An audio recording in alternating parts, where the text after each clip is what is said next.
Merci de votre fidélité croissante. Merci de nous retrouver dans ce dernier numéro de Mirador au compte de cette semaine. Au menu, une rencontre a réuni hier jeudi chez El Hadj Mamadou Sylla, des leaders de plusieurs coalitions politiques guinéennes. La surprise de cette rencontre aura sans doute été la présence du président de l'UFDG et de l'ANAD. Rentré d'une longue tournée à l'étranger, El Hadj Cellou Dalein Diallo est donc accusé par son ex-collaborateur Ba Ouri, président de l'UDRG, d'avoir fait capoter ce tour de table. En affirmant être simplement venu rendre visite à son ami Mamadou Sylla, l'ex-principal opposant d'Alpha Condé a apparemment sémé le trouble chez les acteurs politiques trouvés dans la salle. Quoi qu'il en soit, cette réunion confirme le malaise lié au choix de leurs 15 représentants au CNT. Par-delà la question du Conseil national de la transition, faut-il définitivement désespérer d'une union sacrée des acteurs politiques guinéens pendant cette transition? Mirador pose à nouveau le débat. Alors que l'exploitation de l'or est officiellement interdite à Gawal, c'est une affaire de 3 milliards de francs guinéens qui pollue présentement l'atmosphère dans la commune urbaine de cette préfecture de la région de Boké. Un montant issu, malgré l'interdiction en vigueur, de la vente de tickets aux exploitants artisanaux. À une quinzaine de kilomètres de Gawal Centre, ce sont des militaires qui sont accusés d'avoir fait même basse sur l'or de Concitel. Alors, quelle est la solution aurifère à Gawal? Pourquoi l'interdiction de toute exploitation de l'or peine à y être respectée? Mirador donne la parole à Moussa Keïta, président du conseil préfectoral des organisations de la société civile de Gawal, et au maire de la commune rurale de Concitel, Chérif Diallo. Et quelques semaines seulement après la chute de son champion, le RPG Arc-en-Ciel est déjà confronté à des démissions dans ses rangs. Des militants de la formation politique fondée par Alpha Condé passent ainsi avec armes et bagages du côté de l'opposition d'hier. Et c'est l'UFDG qui a déjà servi de point de chute pour des visages connus du RPG Arc-en-Ciel, parmi lesquels Djamila Nenekali, ex-première secrétaire du dit parti en Europe. Pourquoi, moins de 2 mois après l'éviction d'Alpha Condé, cette responsable de l'ex-parti au pouvoir en Guinée décide de quitter? Aussi, pourquoi avoir choisi d'atterrir à l'UFDG? Mirador ira chercher les raisons de ce choix auprès de la principale concernée, Djamila Nenekali, du côté de Bruxelles.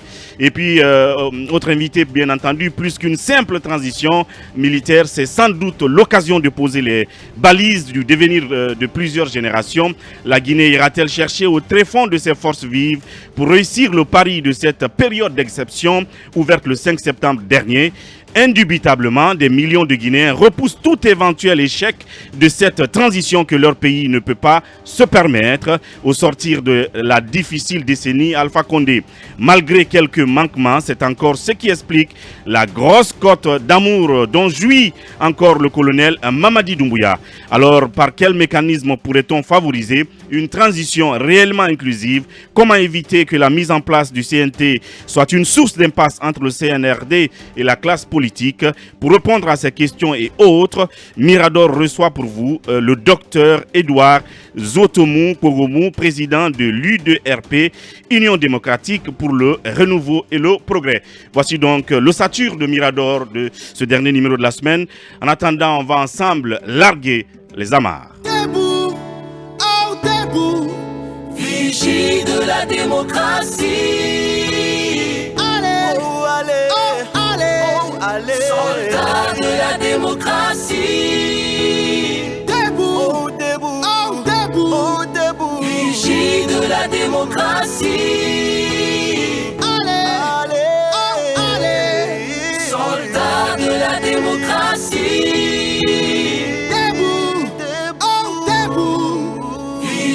De la démocratie. Allez, oh, allez, oh, allez, soldats de la démocratie. Debout, oh, debout, vigie de la démocratie. Allez, oh, allez, oh, allez, soldats de la démocratie. Mirador, la plus haute estrade de l'investigation journalistique. la plus grande tribune politique de la Guinée. Tous les matins, du haut de notre tour d'observation, nous jetons un regard froid sur la gestion publique en République de Guinée. Ici, pas de place à l'improvisation, ni au journalisme d'à peu près. FIM FM, on repousse les limites. Mirador, ici, nous dévoilons l'envers de la tapisserie. Mirador, l'instant vérité sur la gouvernance, sur comment chaque franc du contribuable guinéen est dépensé. Mirador, tout sur les dessous des cartes politiques sous les tropiques en Guinée. Mamadou Ouri Diallo. Merci de vous être embarqués. Nous sommes ensemble jusqu'à 11h. Une fois encore, merci de votre fidélité. Comme vous le savez, vous pouvez nous suivre sur notre page Facebook Film Guinée, mais également sur la chaîne YouTube Film Guinée, sur Twitter et bien d'autres canaux. Évidemment, très bientôt, vous pourrez suivre spécialement Mirador sur le bouquet Soditev, cet avenir, en collaboration bien entendu avec cette société de distribution d'images. Là-dessus, nos Mirador installés dans leur position. Talibé Barry, bonjour. Bonjour Monsieur Diallo et bonjour à tous. Si je peux me permettre une fausse ouverture, c'est pour parler de la tournée improvisée, je pourrais le dire, qu'a faite hier le président de la transition, le colonel Mamadi Doumbouya, se rendant au ministère de la Justice, au nouveau siège du ministère des Affaires étrangères à Coloma, mais aussi se rendant en tout cas dans un dépôt d'équipements médicaux destinés à quelques 6 hôpitaux à l'intérieur du pays. Et l'étape qui m'a davantage intéressé, c'est celle du ministère de la Justice, où le président de la transition a réitéré justement la priorité accordée à la justice dans ce pays.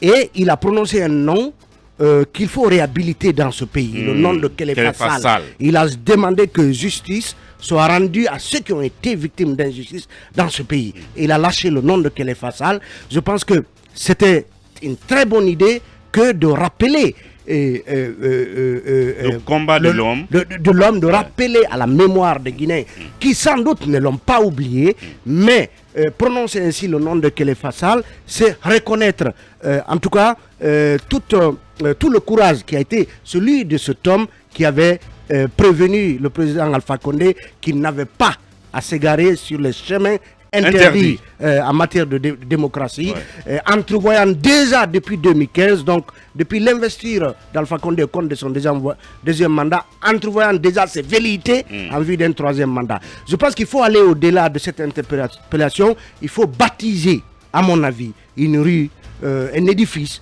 public du nom de Kéléfa Sall pour qu'à jamais donc ce nom reste incrusté au fronton de l'histoire démocratique et politique de ce pays. Et nous y encourageons le colonel. C'est important d'avoir prononcé son nom en ces lieux importants que représente le siège du ministère de la Justice. Et le président Mamadi Doumbouya qui a fait cet honneur justement à feu Kéléfa Sall en disant à la ministre de la Justice désormais en prenant des décisions difficiles de se rappeler justement de ce nom de Kéléfa Sall. Oui, cabinet Fofana, bonjour. Bonjour, oui, bonjour à tous. Bienvenue. Bonjour Mamadou Dian Baldé, mon beau. Bonjour Beau et bonjour à tous. Merci, bienvenue. Akumba qui nous retrouve enfin en bonne santé, j'espère en forme. Bonjour Akumba. Bonjour à nos chers auditeurs et téléspectateurs et puis bonjour à vos Wori. Bonjour aux 3 gardes-corps qui gardent notre femme nationale. Ah bon? Oui. 3 gardes-corps. Oui. Merci Akumba de nous apporter cette autre nouvelle ce matin. Alors oui, Mohamed Kaba qui nous retrouve aussi ce matin. Bonjour Kaba. Oui, bonjour aux auditeurs, bonjour aux téléspectateurs. Et il faudrait que Talibé... On était où hier? Mais c'était pour des raisons personnelles, j'avais un empêchement. C'était les affaires sociales, comme vous le savez, on vit avec, bien sûr qu'il y a des contraintes professionnelles. Parce que le fans club... Ah oui, bah, apparemment. Hier. Le fans club a crié au loup, assimilant votre absence à celle de Selou Dalin à l'UFDG. Absolument. Donc je voudrais que Talibé accepte mon bonjour, parce que je sais qu'il va sursauter tout à l'heure, parce qu'avec ce bonjour, moi je voudrais dire bonjour au Sili national de Guinée. Je sais qu'il est très épidermique quand on parle de Sili. Vous savez, aujourd'hui, c'est la 12e journée, la 5e journée des éliminatoires de la Coupe du Monde. Mais Ouri, j'avais estimé que l'un des adjoints de Didier Sisson, Mandou Diallo serait au-dessus de la mêlée. Mais ce qu'on apprend est très grave. Parce qu'on ne peut pas sélectionner son fils spirituel qui ne joue d'ailleurs pas en club au Raja de Casablanca. Je vais parler du Mamadou Kouyaté, qui est même sur la liste de départ dans son club et qu'on l'envoie en sélection. Mais on ne peut pas comprendre ce laxisme et cette complaisance au niveau de la sélection. Aujourd'hui encore, c'est pour venir humilier le peuple de Guinée parce que c'est déjà parti. Nous vivons, le Syrie vit dans un environnement qui est très très malsain. Au-delà de cet environnement malsain, on nous parachute des joueurs qui n'ont même pas de temps de jeu dans leur club respectif. Mais alors, donc sa sélection ne s'explique pas du tout. Ah, mais avec Kaba Diawara, la sélection ne s'explique du tout pas. Mais ce que je dénonce, c'est ce laxisme au niveau de la sélection de certains joueurs qui n'ont pas de temps de jeu dans leur club. Mais mieux vaut faire confiance aux joueurs locaux qui sont là, qu'on pioche au Oroya, au Afia, à l'Es Kaloum, qui ont l'amour de la patrie, qui ont l'amour du tricolore, qui peuvent mouiller le maillot, pendant qu'on nous parachute des joueurs qui viennent pour des congés dorés, et pas en prenant les $3000 sur le dos du continent guinéen. Donc on fait du Didier Six sans lui. Eh bien, l'homme de Didier Six continue de planer. C'est une sélection apparemment. Ce sont des dirigeants qu'il faut, comment dire, Béa Diallo doit s'en occuper. Il faudra carrément les remplacer. Bien. Je crois qu'il faut les remplacer parce que c'est le laxisme qui domine le style national. Bien. Et là, tu me donnes raison parce que j'avais dit qu'il aurait été courageux déjà de débarquer tout le staff technique et de trouver un nouvel entraîneur qui encadrerait les 2 matchs qui restent aussi liés au compte des éliminatoires du mondial, c'est-à-dire le match de ce vendredi contre la Guinée-Bissau et les matchs à venir avec le Maroc. Contre le Maroc. Tout à fait. Donc cela aurait été justement une sorte de mise en bouche pour le nouvel entraîneur qui se familiariserait à l'équipe et qui déjà commencerait à mettre son empreinte sur l'équipe. Mais voilà, ces pratiques-là qui consistent à convoquer des fils. Vous savez, tous ces entraîneurs, c'est pourquoi quand on parle du cas Lapé, beaucoup ont les cheveux hircites parce que justement, ces pratiques-là de favoritisme, même de corruption et de rétrocommission, lorsque vous prenez vos primes, tout cela vicie l'avenir du Syrie. Mais gare à eux, si jamais la Guinée-Bissau venait nous battre chez nous ici, gare au Syrie national, on ne l'admettra pas. Même un match nul n'est pas permis parce que Cécilie est devenu, comment dirais-je, le Cécilie est assis entre 2 chaises, la chaise de la défaite ou la chaise des matchs nuls. On en a assez. Il faut qu'il y ait une victoire aujourd'hui parce que sinon ça va gronder. Monsieur Anthony, prenez vos responsabilités. On ne peut pas aller prendre une valise ou en tout cas mais qu'est-ce qu'il va faire justement, il faut que quelque chose soit fait. Il va descendre sur le terrain parce qu'on a en vue la Coupe d'Afrique des Nations. La Guinée ne peut pas aller s'humilier et se ridiculiser au Cameroun. Et puis cette escroquerie aussi déguisée qui a été faite hier. Les gens, les citoyens ont payé des tickets en ligne à travers billetfacile.com. Tickets de 50 000, 100 000 et 200 000. Et derrière, la CAF adresse une correspondance à la CAF, à la Fédération de football, que le match se jouera à huis clos. Alors pour rembourser ces tickets, ils vont prélever 3 000 francs guinéens. Mais la fédération? Non, mais l'agence Billet Facile, c'est pas la fédération. Mais comment on peut prélever 3 000 francs guinéens pendant qu'on ne sont pas allés au stade? C'est-à-dire vous payez un ticket à 100 000, on vous rembourse 97 000. C'est de l'escroquerie. Les 3 000 l'avons où? Imagine le nombre de tickets qui a été déjà vendu depuis hier. C'est de l'escroquerie pure et simple. Billet Facile doit rembourser intégralement le montant des billets. Je suis d'accord. Ça ne peut pas aller comme ça. Sinon, ce sera à la fédération de rembourser. Billet Facile, remboursement facile. Rembourser tout à fait. L'argent. Parce qu'on rappelle que 10 000 places avaient été autorisées par la fédération avant que la CAF justement n'interdise en tout cas le public au stade du 28 au stade général Lansana. Donc le Syrie national dans l'œil du cyclone donc aujourd'hui pour ce match, y compris l'équipe technique. J'ai envie de dire la victoire est peut-être ou la mort. Ah bon? C'est cela, oui. Bien sûr. Voyons donc ce soir, Lincoln, bonjour. Ibrahim Lincoln Souma.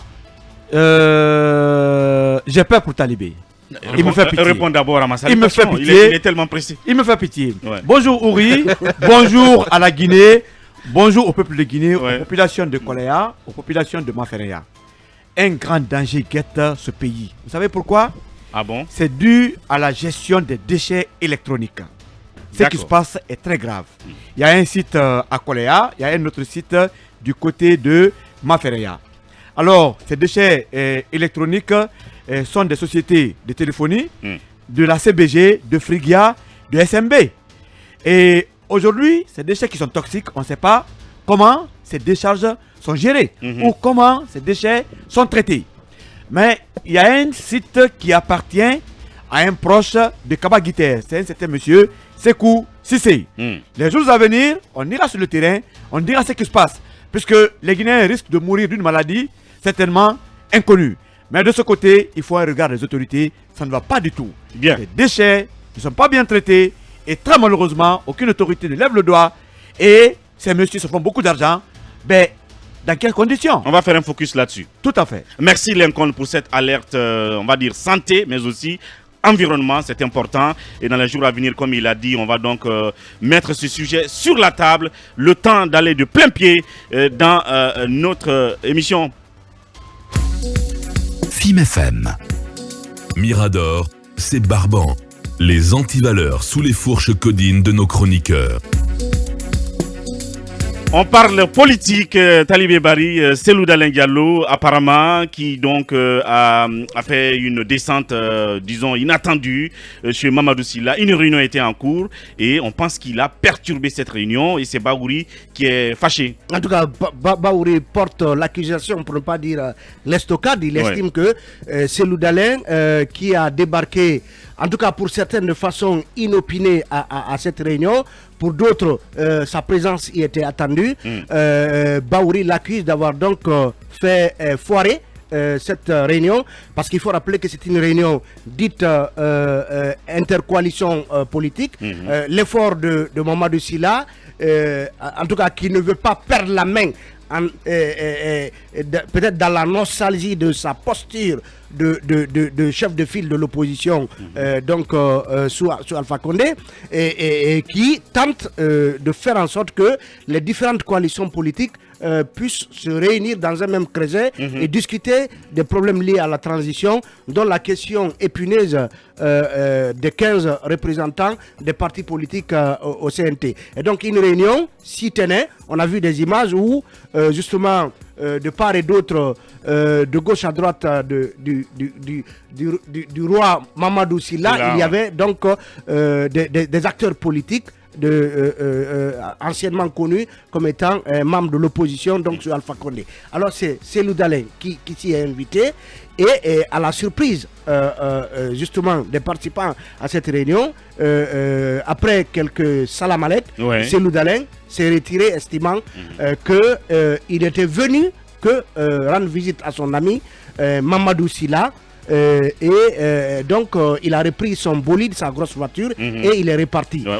Donc aussitôt, et ce qui a semé le désordre chez les participants, parce que ce qui est intéressant à savoir, il y a des propos de Baouri qu'on a tenté de joindre ce matin, mais chez nos confrères de Mosaïque par exemple, il dit, je cite, cette déclaration n'a pas été du goût de la grande majorité des personnes qui étaient présentes dans la salle. En fin de compte, la réunion qui aurait pu se dérouler bien s'est terminée en queue de poisson. Mais quoi qu'il en soit, en tout cas, il garde encore l'espoir que cette dynamique de rassemblement et d'unité, d'union sacrée de la classe politique, cette dynamique va se poursuivre. Toujours est-il que on a encore des raisons de se poser des questions. Comment est-ce que ce n'est qu'au moment où se tenait une réunion que Selou Dalein, qui depuis des mois, pour ne pas dire des années, n'avait pas rendu visite, en tout cas officiellement à Mamadou Sylla, débarque à cette réunion? C'est la question qu'on se pose, parce que Baouri, par exemple, affirme que Ousmane Doré, je lis certains d'autres de ses propos, il y a eu des échanges entre le président de l'ANAD, M. Selou Dalein Diallo, et le président du comité exécutif de la CORED, et Mamadou Sylla, avec les bons offices du docteur Ousmane Doré de l'Alliance politique où se trouve Ousmane Kaba, pour qu'il y ait une rencontre aujourd'hui pour déblayer le terrain pour une transition réussie. Donc à comprendre Baouri, Ousmane Doré avait déjà fait des efforts pour que Selou puisse venir à cette rencontre en vue de continuer à discuter justement de ce qu'on appelle une union sacrée des politiques. Donc il y a encore confusion par rapport à cette présence de Selou Dalein. Est-ce que c'était une présence vraiment impromptue? Est-ce que ce n'était qu'un visiteur venu prendre des nouvelles de son ami Mamadou Sylla? Des questions encore restent en suspens. Toujours est-il que on se rappelle que des efforts avaient déjà été faits antérieurement pour que justement ces coalitions se retrouvent. Il y a eu une rencontre chez Mamadou chez Sidia, à laquelle n'étaient pas présents les Mamadou Sylla et autres, et d'autres rencontres se sont tenues chez Mamadou Sylla antérieurement, auxquelles rencontres il n'y avait pas eu donc les membres de l'ANAD. Donc ça veut dire qu'ils sont loin, en tout cas, d'emboucher la même trompette, de parler d'une même voix. Ça veut dire que, pour en terminer, le ministère de l'administration du territoire doit certainement pouvoir trancher dans le vif en ce qui concerne du moins la question du CNT. Absolument. Parce qu'on l'a dit ici hier, il faut des critères, et le critère le plus en vue, en tout cas auprès de beaucoup d'acteurs, c'est la participation, par exemple, aux élections communales de 2018. Parce que quand on est acteur politique, quand on est parti politique, on est censé aller aux joutes électorales. Absolument. Est-ce que finalement, ça va être le critère, en tout cas la solution qu'on trouvera à la question? Toujours est-il encore qu'il y a grand désordre au sein de la classe politique guinéenne pendant cette transition. Justement, d'où la question, faut-il désespérer d'une union sacrée de ces acteurs politiques pendant cette transition? Là-dessus, nous donnerons les différentes analyses de nos chroniqueurs, mais le temps pour nous d'observer déjà la toute première pause au compte de cette émission. Derrière, nous nous retrouverons pour continuer notre émission, bien entendu, avec la possibilité de pouvoir avoir M. Baouri en direct, qui nous parlera justement des dessous de cette arrivée inopinée de Selou Dalen Diallo chez Mamadou Sylla, bien entendu.